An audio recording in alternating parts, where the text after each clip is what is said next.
There is a quiet terror that arises within the psyche of the sensitive, the empath, the one who has not merely walked through the world but absorbed it. You sit in a room and feel a sudden sorrow, though no one has spoken. You walk beside a friend, and before a word is uttered, you feel the burden that bends their back.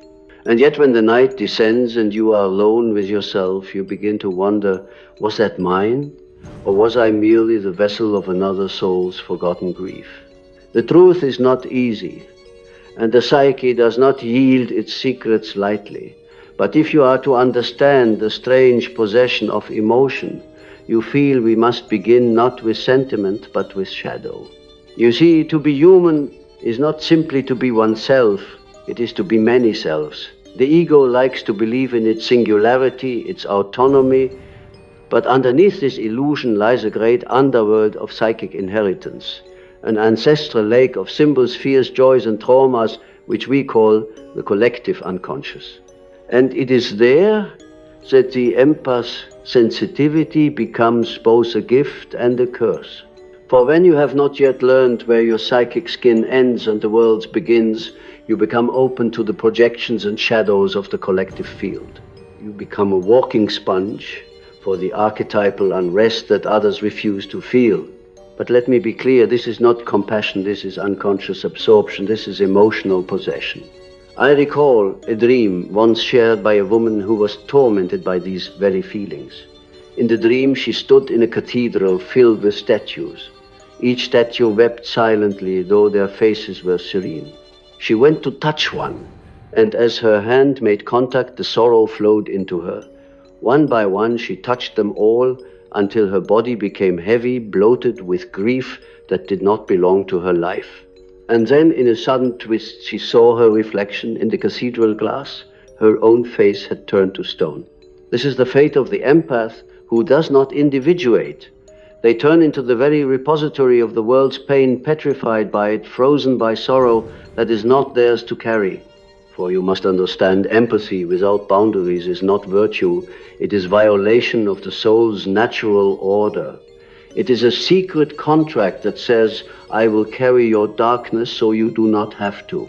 But this contract is signed in unconscious ink, and the price is always paid in suffering. We live in an era obsessed with healing, with light, with emotional availability. And yet the deepest truths lie not in exposure, but in discernment. The emotionally porous are not always evolved. They are often enmeshed in ancient trauma patterns forged long before memory, where love meant self-erasure and safety meant absorbing the danger so others could breathe. This is not divine sensitivity. This is the survival instinct of the wounded child who learned to read a room before learning to read themselves. Why do you feel emotions that aren't yours? Because the psyche, when unguarded and undefined, becomes a playground for archetypes seeking hosts. And the most common archetypes that infiltrate the empath are the victim, the savior, and the martyr. These ancient forms carry with them vast emotional landscapes, pain, guilt, longing, sacrifice. And when we unconsciously align with them, we become channels for the energies they embody. But archetypes do not ask permission. They inhabit, they possess. The empath is particularly susceptible because they often confuse resonance with ownership. They feel the sorrow of another and assume, this is mine to fix. They feel anger in the air and believe, this is my rage to soothe. But what they have missed is the sacred boundary between attunement and enmeshment. To feel another's pain is human. To carry it as if it were your own is psychic confusion. This confusion stems from a lack of psychic individuation, the process by which we become whole within ourselves, recognizing and integrating our own shadow, our own pain, our own complexity. When this process is incomplete, we become magnets for the unconscious material of others. We become the unconscious of the collective, walking around as mirrors, screens, or worse, emotional scapegoats. It is not merely that you are sensitive. It is that you are unshielded in the archetypal field. I once knew a man who worked as a therapist. deeply empathic, revered by his clients. Yet behind closed doors he would collapse into mysterious depressions that he could not explain. The more he healed others, the more broken he became. He believed this was the price of love, but in reality he was absorbing what others could not face. He was not guiding them to their healing, he was wearing their shadow like a cloak, and this cloak over time became his identity. The terrifying truth is this: if you do not recognize the emotions that are not yours, they will become your personality. You will mistake possession for passion, projection for purpose, and you will live a life not of selfhood, but of haunting. To recover your center, you must begin with the sacred act of psychic discernment. Not every emotion that enters your field is a message. Not every vibration is meant for you to translate. The empath must become a mystic warrior, attuned, yet shielded, feeling, yet discerning. You must learn to stand at the threshold between worlds and say, this pain is not mine, this sorrow is not mine. This rage is not mine to baptize with my nervous system. This requires you to confront the secret pleasure of possession, the egoic seduction of being needed, of being the one who understands, of being the emotional lighthouse for the lost. For too often, we wrap our self-worth in the suffering of others. We define ourselves by how much we can feel, rather than by how deeply we can root. The empath is not born, they are shaped. Often in homes where emotion was currency, where being hyper-attuned was necessary for survival. The child who could sense their parents' unspoken rage or sorrow learned to survive not by feeling themselves, but by becoming the emotional barometer of the room. And in doing so, they fused empathy with identity. This fusion, unbroken in adulthood, becomes the curse of the empath to feel everything and yet remain unknown even to themselves. And so, if you find yourself constantly overwhelmed, carrying grief that does not align with your story, ask yourself, who am I being for others that I have never dared to be for myself? Do not rush to cleanse. Do not rush to meditate away the feeling. Instead, become curious. Who does this emotion serve? What archetype have I become? What secret agreement have I made with the unconscious of this person, this room, this lineage? There is no liberation without inquiry. There is no clarity without shadow work. The empath who does not meet their own darkness will become a vessel for the world's chaos. The empath who does not claim their own rage will absorb the rage of others. The empath who does not grieve their own past will weep for strangers in dreams they do not understand. And so I ask you, are you carrying what is not yours because you love, or because you do not yet know who you are without it? If you are to be free from the haunting flood of foreign emotions, you must return to the source, the wound that taught you to make yourself available to psychic invasion. Most often this wound is ancient. It belongs not only to your childhood, but to your ancestry, your soul lineage, your archetypal inheritance. You see, there are emotions that do not begin in the now. They echo from generations past, grief unwept, rage, unspoken joy, uncelebrated. If your great-grandmother carried shame and silence, and your grandfather drank to drown terror, and your mother smiled through quiet agony, then you, the empathic inheritor, will carry the ache of their unlived truth. This is ancestral possession masquerading as empathy. The modern empathic soul is often the unconscious container for what the family system refused to digest. Not because they are chosen, but because they are open. Open psychically, open emotionally, open energetically. But this openness without wisdom leads to soul leakage. You cry tears you never earned, you hold guilt you never caused. You feel terror in your bones that does not fit your life, and so you assume it must be your weakness. But it is not your flaw, it is your assignment. Not to carry it, but to recognize it, name it, and transmute it. Transmutation is not the act of absorbing emotion. It is the act of seeing it for what it is, pattern, energy, trauma, archetype, without making it your identity. You must learn to feel without fusing. This is why dream work becomes essential. Dreams are the theater of the unconscious where your soul speaks in the symbolic language of archetypes. When you dream of drowning, of shadows chasing you, of nameless children crying, you are witnessing the movements of the psychic field, yours and the collective's. You must learn to ask, whose fear is this? Whose child is crying in my dream? What unspoken memory is visiting me in symbols? You see, when we do not process these energies consciously, they remain lodged in the body and psyche, manifesting as anxiety, depression, psychosomatic pain. The body becomes the last messenger of what the soul cannot contain. In the depths of your unconscious lies a feminine figure, the anima, or a masculine one, the animus, depending on your psychic constitution. They are the bridge to your inner world, the gatekeepers of your emotional life. But if you have not yet made them conscious, they too become projected onto partners, mentors, idols, or even strangers on the street. This projection is another cause of emotional possession. Let me be clear, when your anima is unconscious, you may fall in love with sadness that is not yours. You may chase lovers who suffer deeply and wonder why their pain feels like your responsibility. But in truth, you are not loving them. You are chasing your own unloved inner feminine, the part of you that feels too much, weeps in silence, yearns to be held. And the same is true for the animus. You may find yourself obsessed with anger, power, control, because your unconscious masculine is still lost in the battlefield of your soul. And so the emotions of others stick to you, not because you are compassionate, but because you are fragmented. Individuation demands integration. You must bring home the anima, not search for her in the brokenness of others. You must reconcile with the animus, not confuse his fury with someone else's fire. Only then will your energetic field become defined, not rigid, but sovereign. You will no longer absorb what does not belong to you. You will feel but not drown.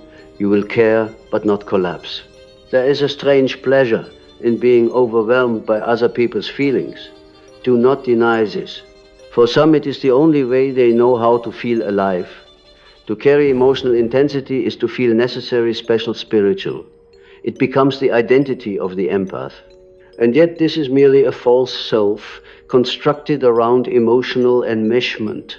When this false self begins to crack through burnout, relationship breakdown, or spiritual crisis, many empaths feel as though they are dying. But it is not death, it is liberation. You were never meant to be a container for other people's unprocessed pain. You were meant to become a vessel of conscious compassion, not the kind that absorbs, but the kind that witnesses. Not the kind that saves, but the kind that awakens. When Christ spoke of carrying the burdens of others, he did not mean psychic fusion. He meant conscious choice. He meant walking beside, not walking inside. This is the difference between Christ consciousness and codependent spirituality.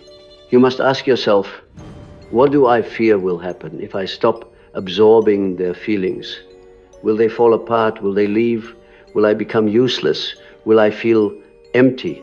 And if you feel empty, then you must meet the truth. Your identity was built on possession. This is a painful truth, but a freeing one. The psyche seeks wholeness, not performance. You cannot serve others by drowning in their despair. That is not love, that is fusion. And fusion is the enemy of individuation. You are not here to become a psychic trash bin for the unconscious. You are here to become a container for truth. A boundary is not a wall, it is a mirror. It says, I see you, but I do not become you. The empath without boundaries is like a mirror that absorbs instead of reflects. Eventually it shatters. I tell you this because I have seen it in dreams, in patients, in history.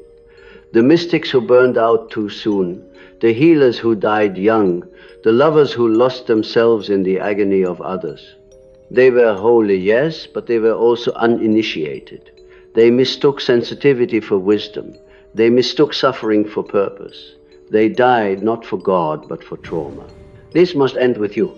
You who are reading this with trembling recognition, you are not weak for feeling too much.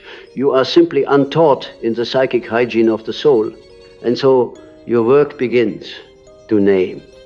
to discern, to unravel the tapestry of feelings that have bound you, and to weave a new cloth, one stitched with your own colors, your own symbols, your own knowing. The individuation process is not a straight path. It is a spiral. You will revisit the same emotional themes, but from higher ground. Each time you will reclaim a little more of yourself.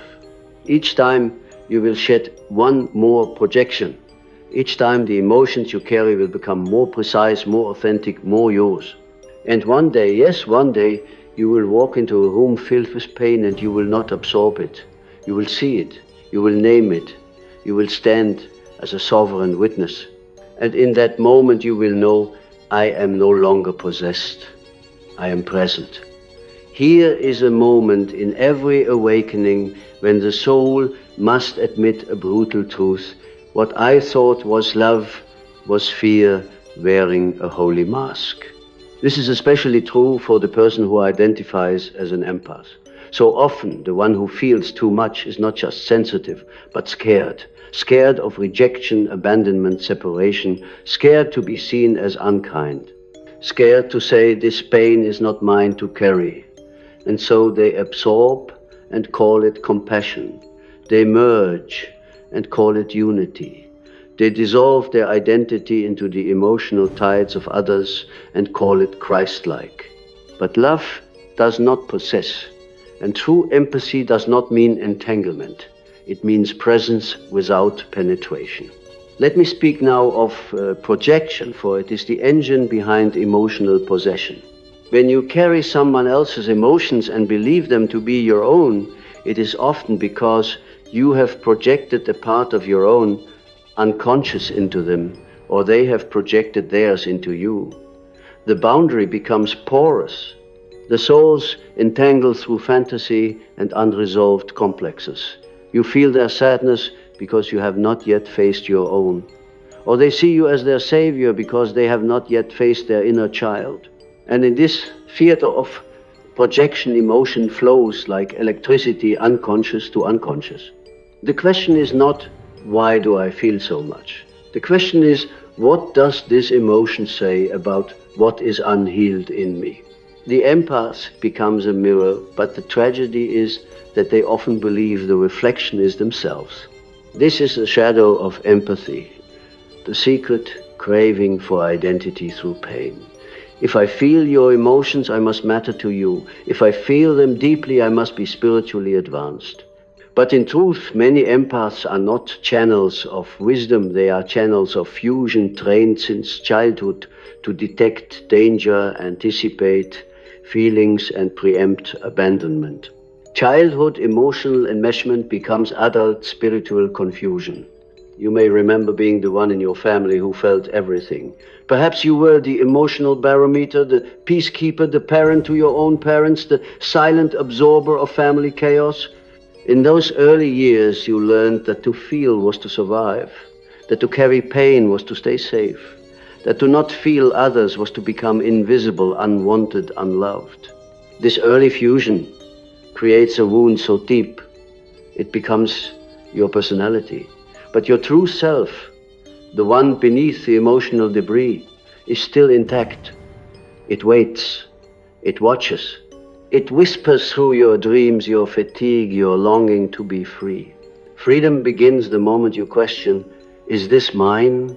This question is a psychic scalpel. It cuts through illusion, it interrupts possession, it names the boundary. When you ask, is this mine?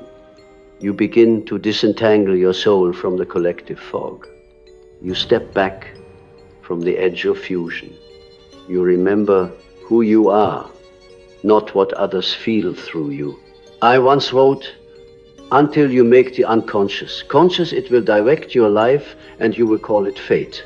But let me add, until you make the emotional field conscious, it will dictate your identity and you will call it empathy. This is the spiritual error of our age, the deification of emotional overwhelm.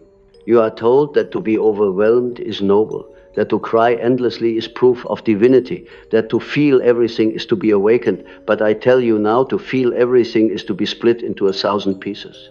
You cannot walk the path of wholeness while drowning in the psychic debris of others. To individuate is to gather the pieces.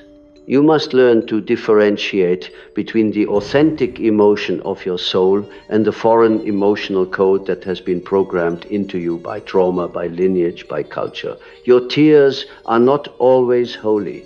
Sometimes they are signals of boundary failure. Sometimes they are echoes of someone else's wounds. Sometimes they are the body's final scream after too many years of being hijacked by another person's pain. You were not born to be a sponge. You were born to be a mirror of clarity, a self-aware witness of the inner world, able to stand at the threshold of another's agony without losing your own reflection. And so the work is not to stop feeling, it is to start feeling accurately. You must develop emotional precision. When a wave of sorrow hits you in the middle of the day, you must pause, not drown. You must ask, who is this? What triggered this? Is this memory or presence, past or now? Is this grief mine, or is it a residue I inhaled from the room? This is psychic hygiene. Just as the body must wash itself, so must the soul cleanse its emotional field. This does not mean cutting people off or building walls. It means conscious processing, symbolic thinking, and inner dialogue with the forces at play. If you feel drained after a conversation, do not rush to blame the other. Ask yourself, what archetype did I embody in that moment? Did I become the rescuer, the wounded child, the pleaser, the shadow mother? These are not roles of love, they are roles of fusion. You are not obligated to heal anyone. You are only obligated to become whole yourself. Wholeness is the greatest gift you can offer. The self-possessed being does not absorb the world, they transform it through presence, clarity, and sovereignty. You have likely been praised for your sensitivity, but praise is not the same as purpose. The world may applaud your tears, your exhaustion, your selfless devotion, but if your nervous system is shattered, your purpose is lost. The time has come to reclaim the spiritual dignity of individuation. This is the final path of the empath who no longer wishes to be possessed by what is not theirs, to become not a feeler of the world, but a seer of it. To feel, yes, but through the eyes of wisdom. To walk into pain with rooted feet. To gaze at sorrow without collapsing. To discern the difference between divine compassion and emotional contamination. You will still feel deeply, but your depths will no longer be a liability. It will become an offering. There is something ancient in you that remembers how to be whole.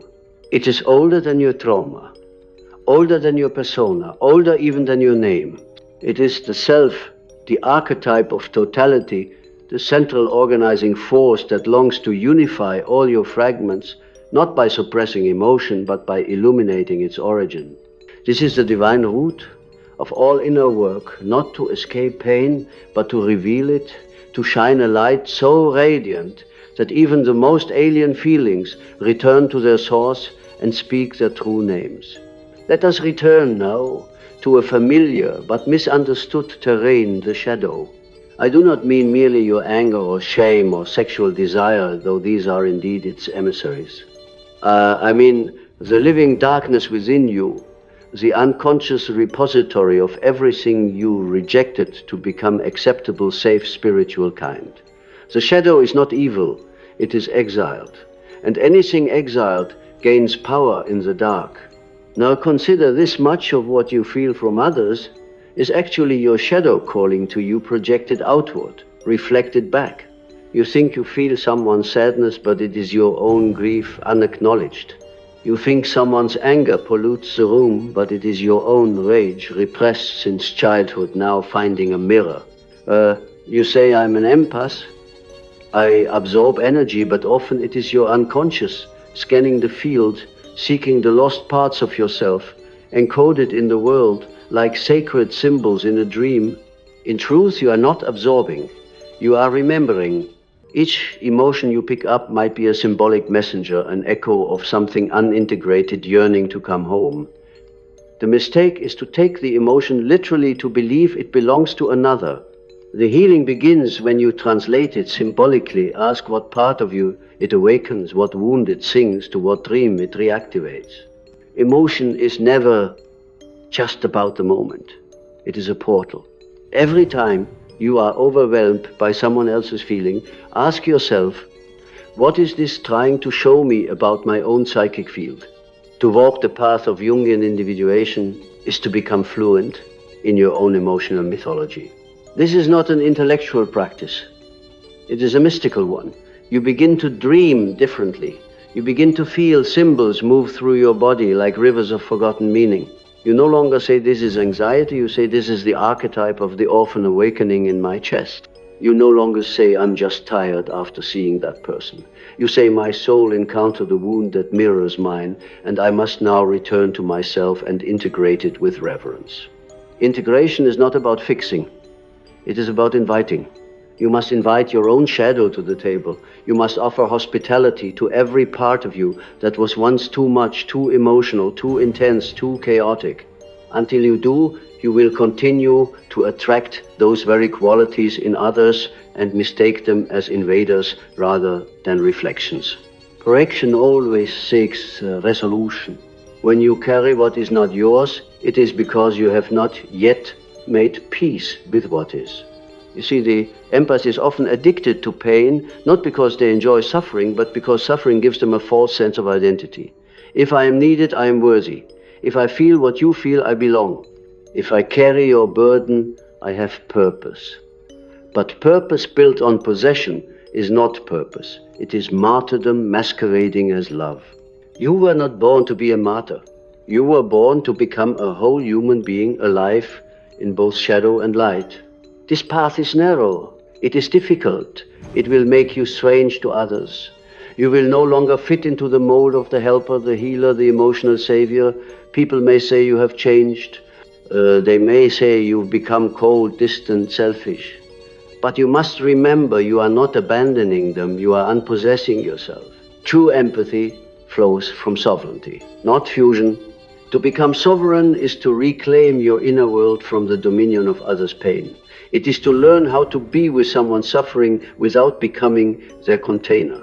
It is to let the emotions pass through you without clinging, without merging, without imprinting on your nervous system like a scar. This is psychic maturation. It is not taught in schools. It is not rewarded in public. But it is the only way to become a vessel strong enough to hold the numinous, the mystical, the divine. In dreams, this often appears as a house flooded with water. Rooms you cannot enter because they are submerged. Hallways soaked in emotion. These are not random nightmares. These are symbolic revelations. Your psyche is showing you that your inner structure, your house of self, has been breached by uncontained feeling. It is time to restore the walls, not to isolate, but to contain, not to block emotion, but to give it structure. Individuation is not the end of empathy, it is its transmutation. When you have reclaimed what was lost in your shadow, when you have dried the flooded basement of your psychic home, you become something rare in this world, a clear mirror, a grounded soul. A person who feels deeply without dissolving. One who can walk through the pain of others and emerge intact, radiant, undistorted. This is not detachment. This is union with self. And through union with self, union with God becomes possible. There is a peculiar way in which the unconscious speaks not through words, but through symbols. And when you keep feeling emotions that you cannot trace to yourself, those inexplicable sorrows, sudden dreads, or waves of longing, you are in fact receiving messages from the symbolic layer of existence. But you were never taught to listen to symbols. You were taught to chase causes. Modern man says, why do I feel this way? What triggered me? Who made me feel this? But the deeper psyche never asks why, it asks, what is this for? You must become symbolic again if you wish to be free. That sadness you caught after seeing a stranger cry on the train. It is not simply an emotional contagion. It may be a threshold symbol summoning a forgotten grief in your own past, a neglected archetype, a dream you never grieved. The human psyche is porous for a reason. It was designed to be relational reflective, not as a sponge to absorb the world, but as a mirror to refine the inner world through sacred encounter. When a person who feels everything comes to me in despair, I do not ask them what's wrong with you. I ask what archetype is knocking at your door, because no powerful emotion enters without mythological significance. You must learn to dream again while awake. You must take your emotional overwhelm and hold it the way the ancients held omens from the sky, curiously, reverently, without immediate interpretation. This feeling is not mine as a start, but it is incomplete. You must follow with, then whose is it? And why has it found me? And more importantly, what part of my soul does this mirror awaken or disturb? Projection is not merely an error. It is a sacred invitation. It is your unconscious using the world to show you what you cannot yet see in yourself. The healer who cannot stop feeling her client's despair may be dealing with an unconscious identification with the archetype of the wounded healer. She has built her persona around helping others, and the unconscious responds by flooding her with their feelings, not to punish her, but to say, "You have not yet tended to your own wound. The projection must break. The myth must be reclaimed." I once saw a man break down weeping over a poem that meant nothing to anyone else. When I asked him what he saw, he could not explain. "It felt like my father's silence," he said. You see, the emotion was not about the poem. It was a symbolic convergence, a hidden doorway to something unresolved. That's how emotion works when it's not yours. It writes in on other people's faces, art, glances, smells, touches, and it opens the wound in you that was waiting for expression. The unconscious has no boundaries. It exists in a field of shared psychic energy. This is why you can walk into a room and feel as though your chest tightens. The air is thick, you say. What is it, really? It is your body's archaic wisdom attuned to signals. That the ego cannot name an unspoken rage between two lovers, a grief hovering like a fog, a betrayal unacknowledged, but present in the archetypal field. You did not make this up, but you also did not just absorb it, you responded to it because something within you resonates with it. Resonance is not possession. It is correspondence between your inner field and the world's psychic song. And like a tuning fork, you can choose whether to keep vibrating or to come back to stillness. But first you must know your own tone. When you do not know your own energetic frequency, your soul's unique emotional fingerprint, you will confuse everything that echoes with your own truth. And then you are lost. Not because you're sensitive, but because you are unanchored. That is the real peril of unconscious empathy. It becomes a substitute for identity.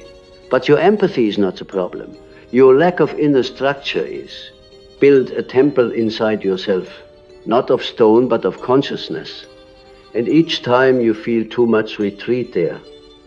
Ask the ancient questions. Is this mine? Is this known?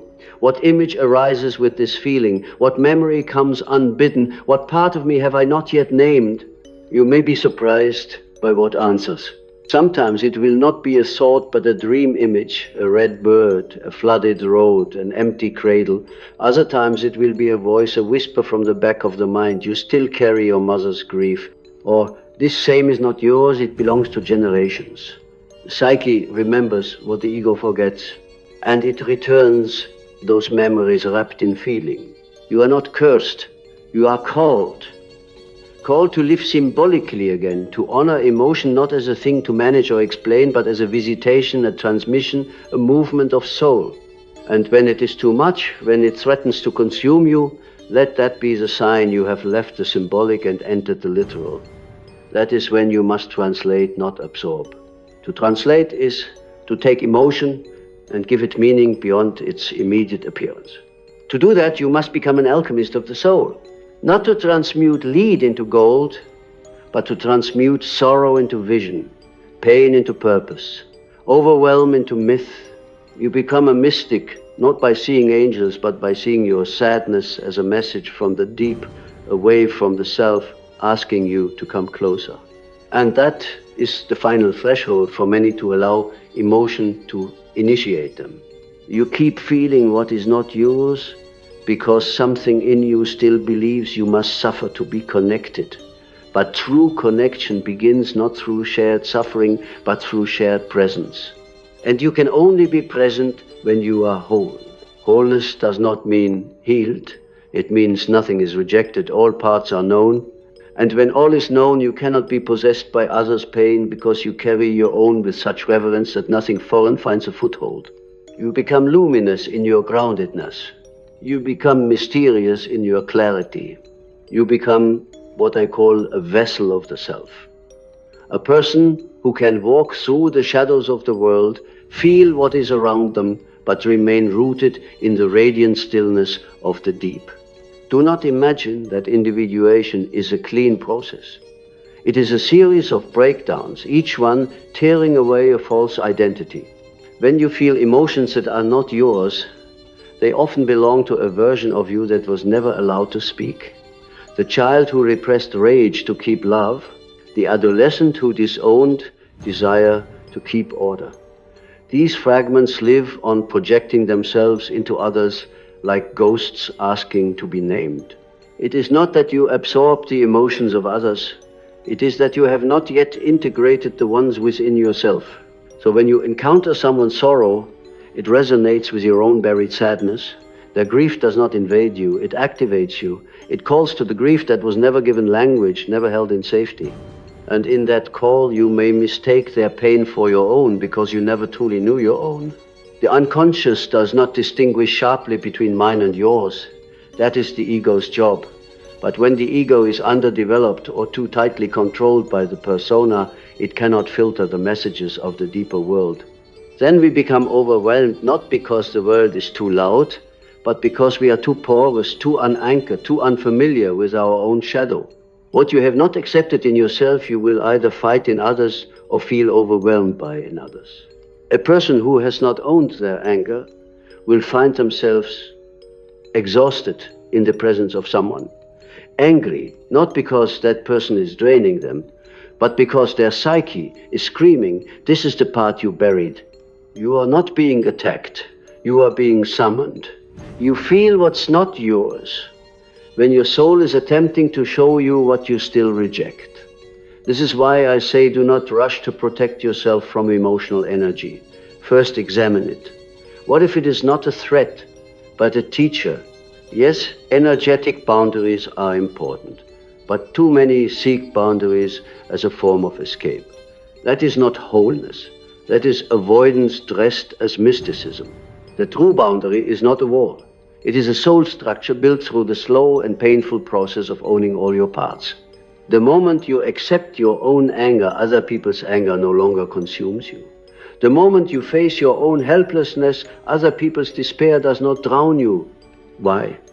Because the self has made a home for these emotions, a container.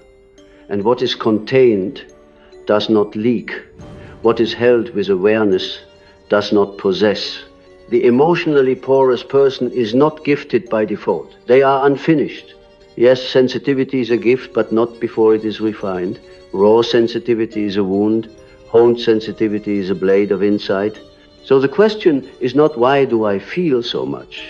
The question is how much of what I feel have I understood, digested, and integrated into symbolic consciousness? The difference between a suffering empath and a mature mystic is integration. The mystic does not merely feel.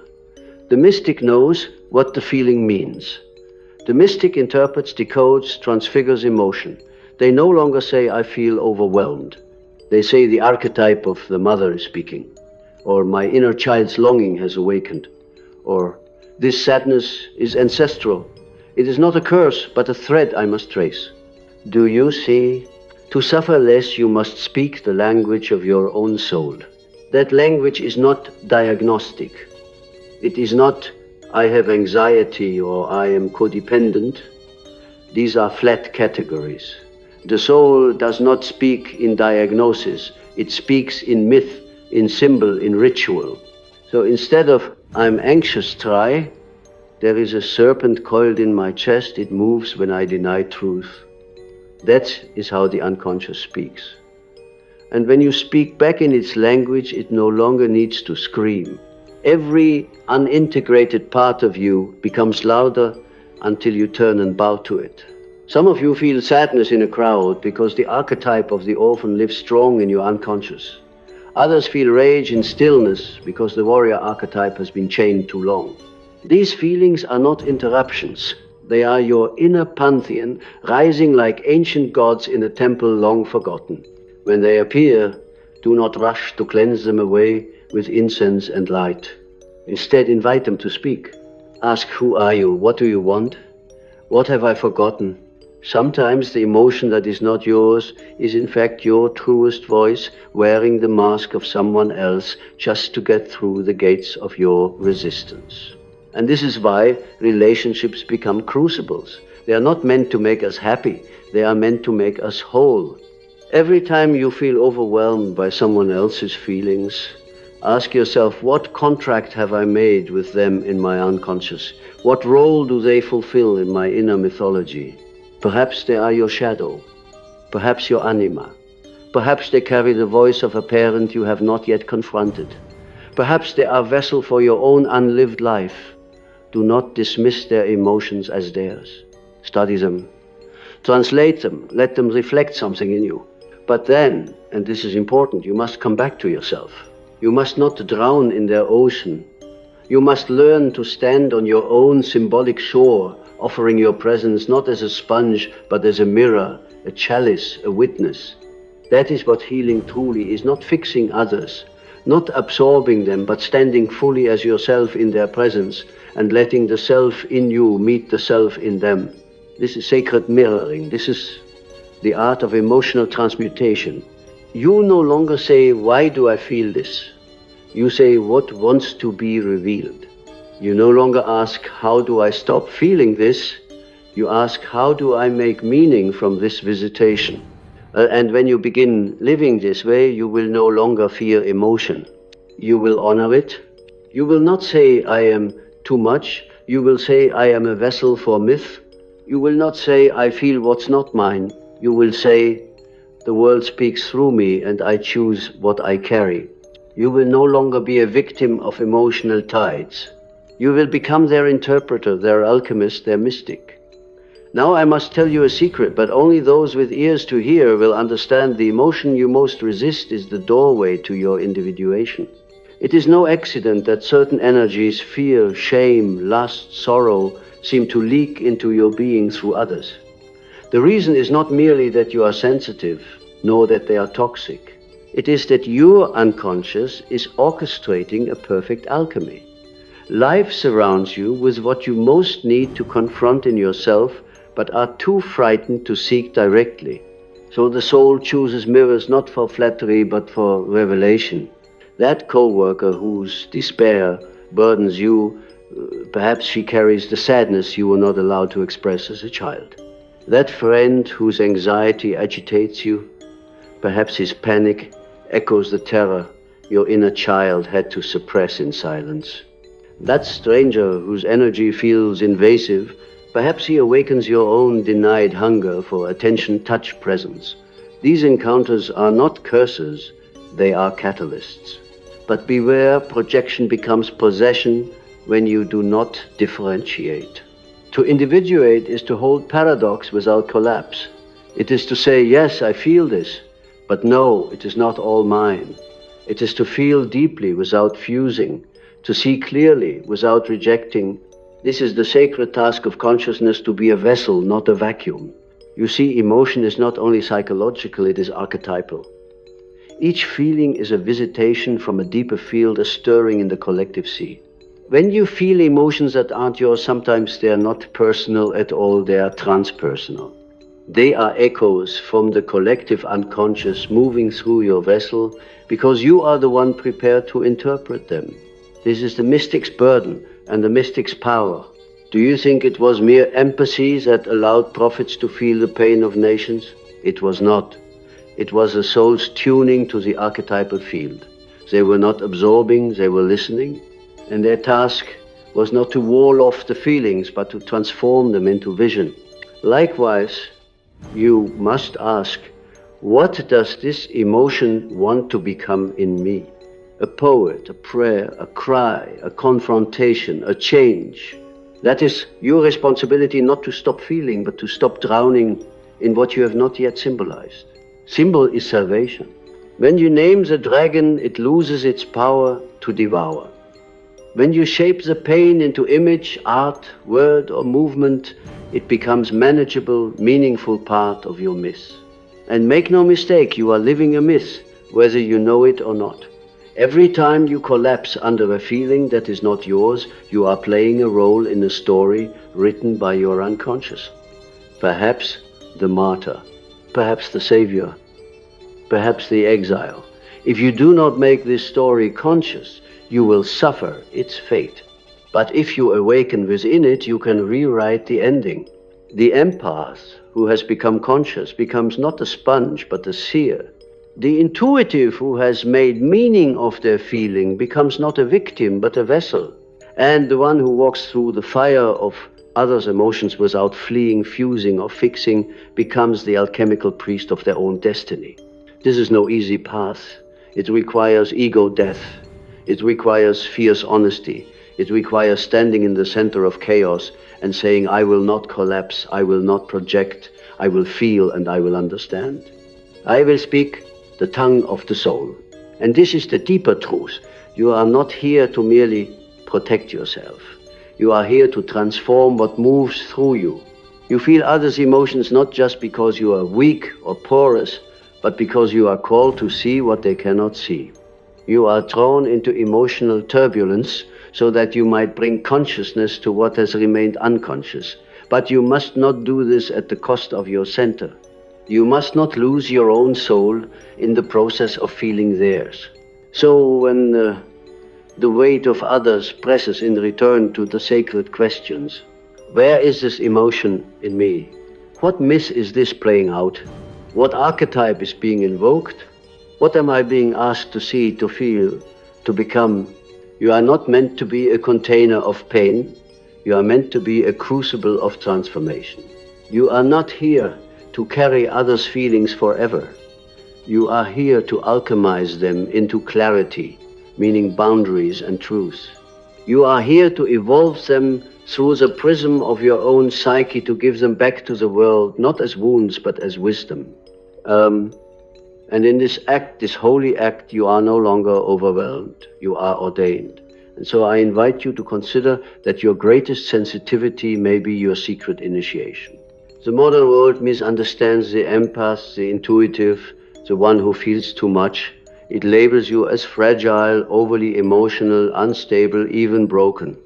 But I say to you, you are neither defective nor doomed. You are information. Your soul is in the crucible of psychic transformation. The intensity of what you feel is not pathology, it is prophecy in process. What they call too much is often an archetypal calling misunderstood by an unconscious society. You were not made to fit into a flat world devoid of depth. You were made to dwell in the mystery, to walk among shadows, to listen to what cannot be spoken, and to feel what has not yet been named. You are the dreamer of the collective psyche, the vessel through which the unlived emotions of the world try to find their voice. But listen carefully, you must not become enslaved to this role. The wound of the world will try to seduce you into martyrdom. You will be tempted to believe that your ability to feel the pain of others obliges you to carry it. This is not so. You were not born to bleed endlessly. You were born to transform. The fire in your chest is not punishment. It is the psychic forge. Your body is the instrument that feels where the world is out of tune. Your emotions are the tides that reveal what lies beneath. Your dreams are the riddles of the cosmos whispering through your sleeping soul. But if you do not pause to listen, to shape, to symbolize, you will drown in a flood that was meant to cleanse, not destroy. You ask, why do I feel what isn't mine? And I answer, because something in you is ready to become larger than the self you have known. This is individuation, not becoming perfect, but becoming whole. Not becoming safe, but becoming real. It is the integration of opposites, the uniting of light and shadow, the reconciliation of your soul with the vast mystery it came from. When you feel an emotion that seems alien, trace it not back to the person, but into the archetype. Is it the mother that weeps through you? Is it the warrior who trembles at injustice?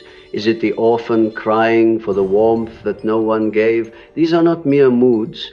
These are beings of the psyche calling you to embody them consciously, not compulsively. And when you do, when you feel fully, speak, truly dream deeply and act soulfully, you become what the ancients called the magus, the wounded healer, the bridge between worlds. This is the destiny of those who carry emotions, not their own, to learn what is theirs, what is the world's, and what belongs to something even greater. The collective soul in evolution. But remember, these boundaries are sacred. You must know where you end and another begins, or else you will blur the lines and call it love. That is not love, that is fusion. And fusion is the death of growth. Real compassion is differentiation held with grace. Real maturity is being able to feel deeply without collapsing. Real power is knowing when to speak and when to hold silence like a chalice. In your dreams, watch for symbols of water, of fire, of thresholds. The unconscious speaks through metaphor. The child you hold in your sleep is the part of you not yet claimed. The storm you flee may be the emotion you still resist. The stranger whose face you cannot see may be your own future self, waiting for you to arrive with your whole being intact. And when you awaken, carry these images into your waking life. Let them shape how you love, how you protect, how you say no and yes. Let them teach you that emotions are not enemies, they are emissaries. They are not weights, they are wings when understood. This is your task, your burden, your blessing. You are not too much, you are just not yet integrated. You are not broken, you are just becoming. And if you can hold the sorrow of the world without thinking, if you can feel the rage of another without retaliating, if you can walk through a room and sense what no one dares to say and still return to yourself, still name your own truth, still draw your sacred line, then you are no longer possessed. You are no longer a vessel of projection. You have become an alchemist of the soul. You have fulfilled the dark truth's invitation to feel what is not yours, and from that mystery to become more than you were. And in doing so, you do not merely survive this strange gift. You transcend it. And that, my friend, is how you finally return, not just to yourself, but to the deep wholeness the soul has longed for across lifetimes. Now go and remember what I have said, not with your ears, but with your being. The work is sacred. The path is yours. The shadow has spoken. The soul awaits. And the world is watching for your return.